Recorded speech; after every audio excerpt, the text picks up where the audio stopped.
So I'm really privileged to be here. And first of all, I would start with my story. I belong to that historic batch from which the pre-PG was started, and it was 30 years back. It was 1992, and before that, PG was awarded with the on the basis of merit, and R was the first batch from which the pre-PG started. So don't think that how I will be useful to you, because I've gathered so many wisdom and pearls over the years in last 30 years, which I would like to share with you all. So important.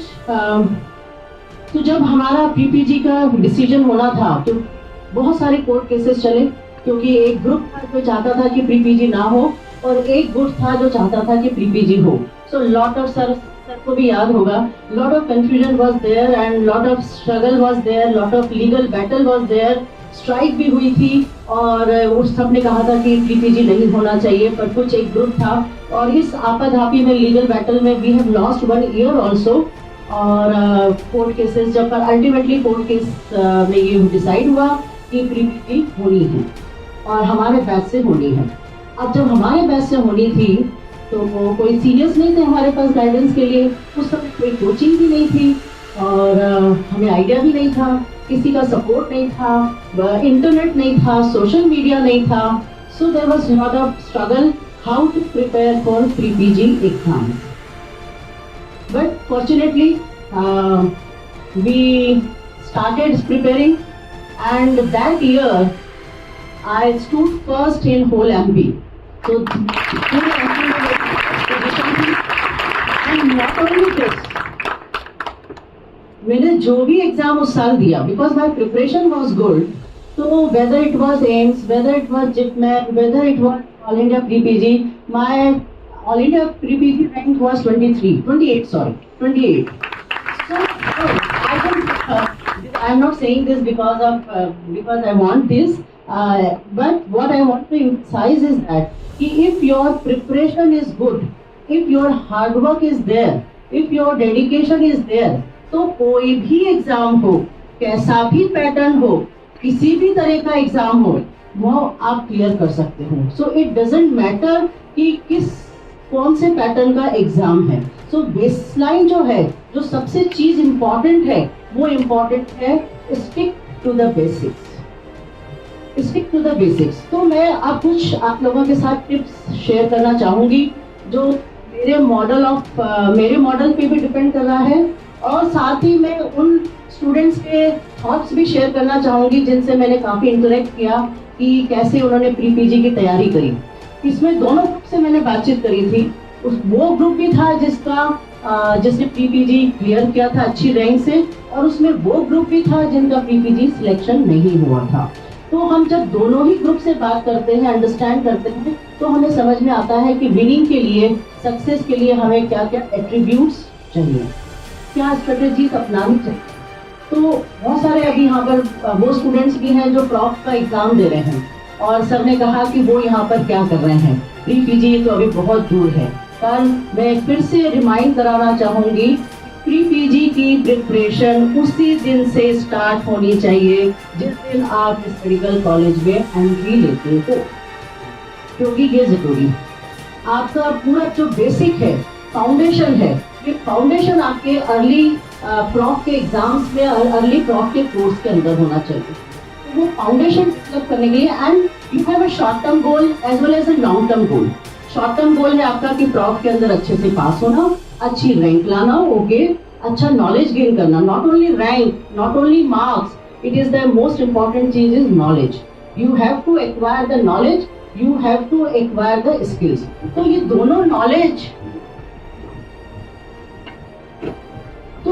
Knowledge और skills आपको अपने prof के अंदर gain करना है, और इसके लिए आपको शुरू से मेहनत करनी है. और उस मेहनत में आपको सबसे पहले you have to write down your goal.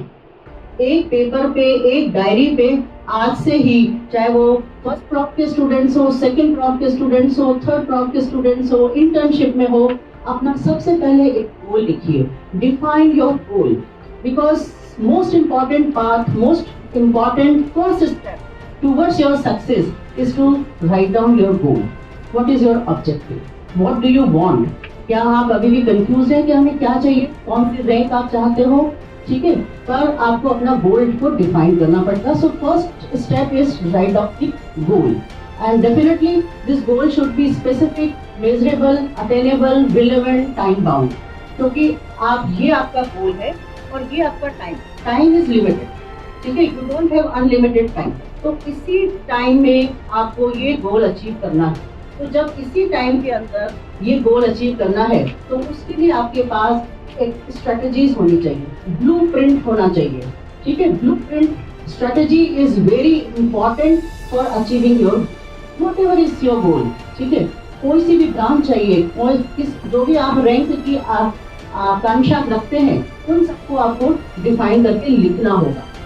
And I would like, यदि आप हॉस्टल में ऐसा कर सकते हो तो ठीक है, that you have to display your goal at place which is every day visible to you, ताकि ये आपको डिस्ट्रैक्ट होने से बचा सके कि ये आपका गोल है. और यदि आपका कहीं डिस्ट्रैक्शन हो रहा है, गर्लफ्रेंड बॉयफ्रेंड में हो रहा है, अल्कोहल में हो रहा है, सोशल मीडिया में हो रहा है, so you can be revert back to your goal. तो ये गोल आपका डिस्प्ले होना चाहिए.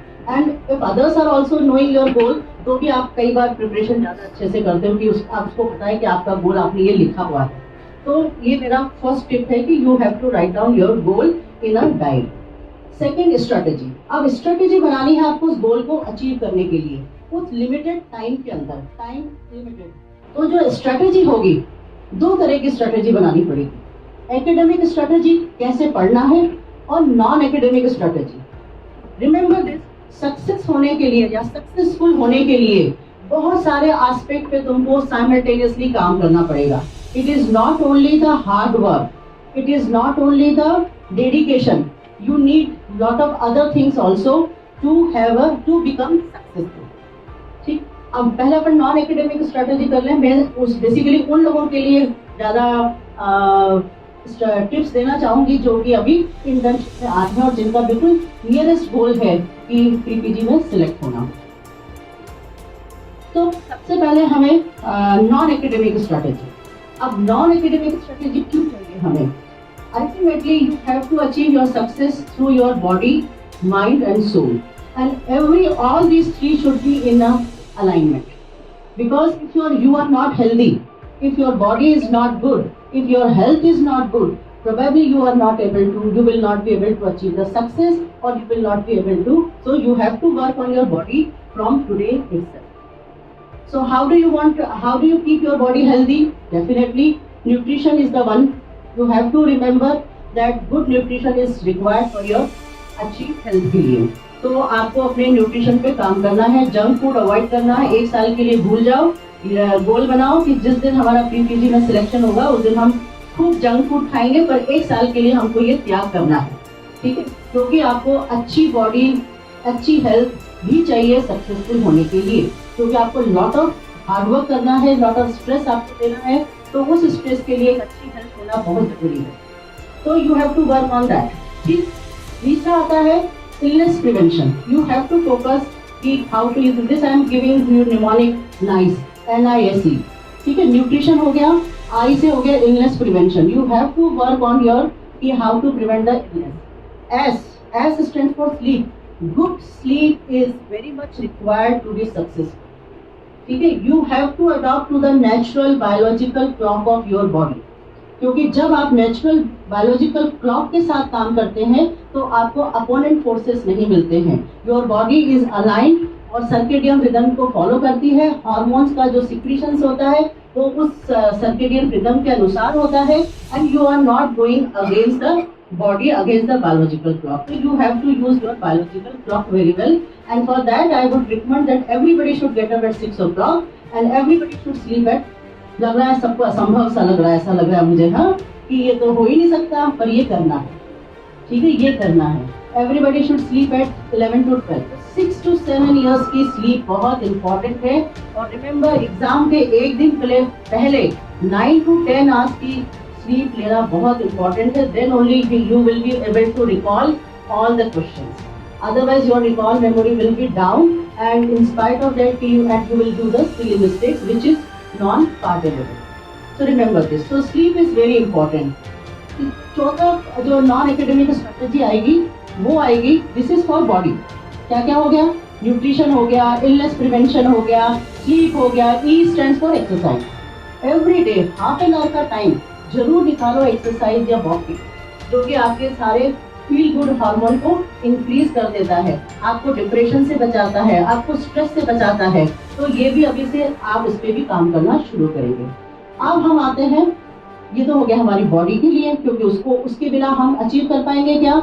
यदि हमारी बॉडी ने जवाब दे दिया एग्जाम से 1 महीना पहले, थक गई, स्ट्रेस में आ रही है, ठीक है, काम नहीं कर पा रही है, सिटिंग नहीं हो पा रही है, तो we will not be able to achieve our goal. फिर आता है माइंड। अब माइंड में हमको दोनों माइंड यूज करने हैं, हमारा कॉन्शियस माइंड भी यूज करना है और हमारा सबकॉन्शियस माइंड भी यूज करना है। तो हमको सारी एनर्जी चाहिए, हमको सारी पावर हमारे फेवर में चाहिए। तो we have to work both on conscious mind as well as subconscious mind, ठीक है। तो उसके लिए भी हमें कुछ स्ट्रेटेजीज अपनानी रहेगी। क्या क्या होगा?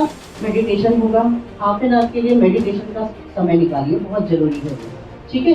अफर्मेशन, पॉजिटिव एफर्मेशन, जब भी कभी आपको लगता है स्ट्रेस में हो, जब भी आपको लगता है कि आप रास्ता भटक रहे हो, जब भी आपको लगता है कॉन्फ्लिक्ट पैदा हो रहा है, please do the positive affirmation. उसके बाद आता है विजुअलाइजेशन। विजुअलाइज कि आज आप रात को सोने से पहले that you are on the stage, everybody is calling you, everybody is appreciating you, you have stood first in the class। तो इस तरह की विजुअलाइजेशन आपको करना चाहिए। जितनी शिद्दत से, जितने विश्वास से करोगे उतना गेन करोगे, ठीक है। तो ये सारी चीजें आपको अडॉप्ट करनी है, क्योंकि ये नॉन एकेडमिक स्ट्रेटेजी भी उतना ही रोल प्ले करती है जितना कि एकेडमिक स्ट्रेटेजी। तो अब अपन आते हैं एकेडमिक स्ट्रेटेजी कैसे अपनाते हैं। तो सबसे पहले तो जो बच्चे प्रॉप के एग्जाम्स में, I would suggest you that start preparing your own notes. अपने नोट्स एमसीक्यू के आधार पर, एमसीक्यू के बेस पर बनाना शुरू करो आज से। चाहे वो एनाटॉमी हो, तो अल्टीमेटली प्री पीजी में आपको एनाटॉमी भी काम आएगी, बायोकेमिस्ट्री भी काम आएगी, फिजियोलॉजी भी काम आएगी। तो अभी से नोट्स प्रिपेयर करना शुरू करो। अपने खुद के नोट्स बने हुए सबसे इम्पोर्टेंट नोट्स होते हैं, किसी और के नोट से पढ़ के आप कभी एग्जाम अचीव नहीं कर पाओगे। तो अपने खुद के नोट्स आज से प्री पीजी के हिसाब से, एमसीक्यू के हिसाब से बनाना शुरू करना चाहिए, ठीक है। ये आपको शॉर्ट टर्म गोल में भी अचीव करेगा, क्योंकि आपको प्रॉप एग्जाम पास करना है और एग्जाम से कुछ महीने पहले आप स्विच ओवर हो जाओ आपके क्वेश्चन पेपर के ऊपर। ये क्वेश्चन किस तरह के आते हैं, शॉर्ट क्वेश्चंस कैसे हैं, लॉन्ग टर्म क्वेश्चंस कैसे हैं। तो फिर आप उसको एग्जाम का पैटर्न, जो आपका यूनिवर्सिटी एग्जाम का पैटर्न है, उसको अपनाओ। और आपकी जो बेसिक फाउंडेशन है वो आपकी हर सब्जेक्ट की उसी प्रॉप के अंदर स्टार्ट हो जाना चाहिए। और बहुत सारे रिसोर्सेज से नहीं पढ़ना चाहिए, जिससे ये मेरा मानना है और ये बहुत सारे उन स्टूडेंट्स का भी मानना है जो जिन्होंने प्री पीजी क्लियर किया है अच्छी रैंक से और जिन्होंने बहुत सारे कॉम्पिटिटिव एग्जाम्स निकाले हैं। आप एक सब्जेक्ट के अंदर एक बेसिक बुक, जो कि ऑथेंटिक बुक है, सिर्फ उसको चूज करो और उससे ही पढ़ो और उसी को बेस बनाओ। बाद में जितना भी आपको दूसरी इंफॉर्मेशन और नॉलेज गेन करना है वो एमसीक्यू से करो।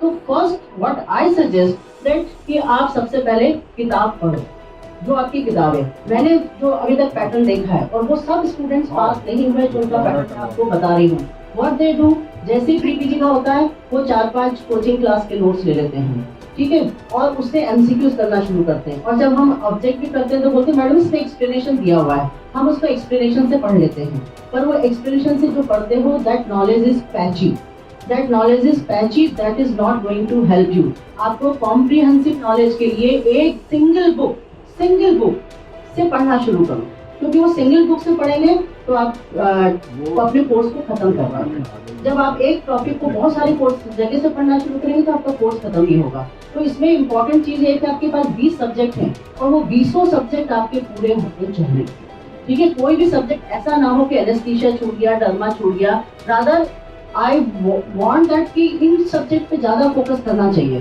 कारण सपोज एनेस्थीसिया में से 8 क्वेश्चन आने हैं, पीडियाट्रिक में से 8 क्वेश्चन आने हैं, तो 8 जो क्वेश्चन आएंगे ये ऑलमोस्ट 4 कॉन्सेप्ट पे बेस्ड होंगे, क्योंकि एक छोटा सा पोर्शन होता है। तो छोटे से पोर्शन में वो इम्पोर्टेंट पार्ट को कवर करने की कोशिश करेंगे। तो वो जो रहेगा वो 70% यदि आपने उसका पढ़ लिया तो उसमें आप ऑलमोस्ट 80 to 90% क्वेश्चन सॉल्व कर पाएंगे, है ना। तो ये एकेडमिक स्ट्रेटेजी मुझे लगता है एक तो बेसिक अडॉप्ट करें, दूसरी बात टाइम टेबल बनाए, माइक्रो टाइम टेबल बनाए, वीकली टाइम टेबल बनाए, टाइम टेबल को स्ट्रिक्टली फॉलो करें, तो ये बहुत इंपॉर्टेंट होगा। तो मेरी जो सबसे इम्पोर्टेंट टिप है जो मैं देना चाहती हूँ और जो बहुत काम करती है और जो मैंने कई स्टूडेंट्स के अंदर कई स्टूडेंट से इंटरेक्ट करने के बाद जिस निष्कर्ष पे मैं पहुंची हूँ कि अपने खुद के नोट्स बनाओ, बेसिक बुक, एक बुक को टारगेट बनाओ, जो भी ऑथेंटिक बुक लगती है, कोई गुटका फुटका कुछ नहीं, सिर्फ एक बेसिक बुक पे पढ़ना शुरू करो। जैसे जो फॉरेंसिक मेडिसिन की एक सिंगल बुक है, पीडियाट्रिक की एक सिंगल बुक है, माइक्रोबायोलॉजी की एक सिंगल बुक है, उसी को टारगेट बनाओ, उसी से नोट्स बनाओ। Almost 90% questions you will be able to solve. And in-depth knowledge of that basic course. In-depth knowledge होना चाहिए. You have to read the in between the lines also, because किस तरह से questions frame हो सकता है ये कोशिश करो उसको analyze करने के लिए और उसी तरह से notes बनाने, ठीक है। तो एक तो ये हो गया। दूसरा टाइम टेबल मेरे हिसाब से इंटर्नशिप में आने के बाद यदि आपको फर्स्ट अटेम्प्ट में क्लियर करना है तो अप्रोक्सीमेटली 8 से 10 घंटे की स्टडी प्रतिदिन चाहिए। 8 से 10 घंटे की स्टडी, ठीक है। 8 से 10 घंटे की study from the day 1 of your internship, otherwise it will be difficult to get good rank, ठीक है। अब ये भी क्वेश्चन आएगा कि how this is possible, we are doing internship also, तो हम ये कैसे हो सकता है। तो 10 घंटे की पढ़ाई, ठीक है, आधा घंटा मेडिटेशन, आधा घंटा एक्सरसाइज, 1 घंटा चिल आउट टाइम, जो भी तुम करना चाहो 1 घंटे के अंदर, you are free to do that, ठीक है। 6 आवर्स इंटर्नशिप ड्यूटी उसके साथ ही पॉसिबल है। और इंटर्नशिप में भी जब जाते हो तो अपनी एक हर समय, जैसे आज मुझे शुरुआत करनी है तो at a time I will take 1 major subject which is difficult and 1 easy subject जो भी इजी है जिसका की कोर्स कम है, तो मैं ये दोनों सब्जेक्ट एक साथ शुरू करूंगी।